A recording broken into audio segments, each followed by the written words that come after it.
è il segnale che dobbiamo espandere la nostra capacità di innovare, di costruire prodotti nuovi, e lo vogliamo fare a Castelfranco Veneto.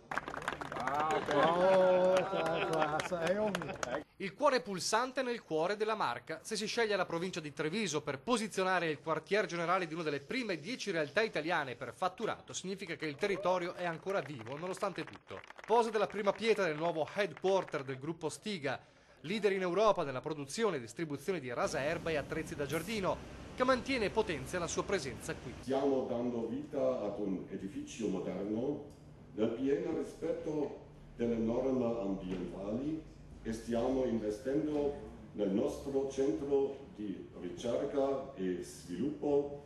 Investimento da 5 milioni per un building nell'area antistante l'attuale sede operativa per una superficie di oltre 2000 metri quadrati. Oltre l'80% dei materiali di realizzazione sarà riciclabile ed è previsto un impianto fotovoltaico e anche un impianto termotecnico a pulsione con riciclo di aria interna. Fine lavori al 31 agosto 2018, un futuro fatto di nuovi posti di lavoro. Sono previste delle assunzioni anche di una certa rilevanza, soprattutto in area R&D, immaginiamo una trentina di persone, poi avremo delle persone in area sourcing, acquisti, proprio e in area vendite, proprio perché vogliamo dare spinta con prodotti nuovi al nostro sviluppo di mercato. Capacità di fare impresa e fiducia nel futuro, ce n'è bisogno per tutto il settore.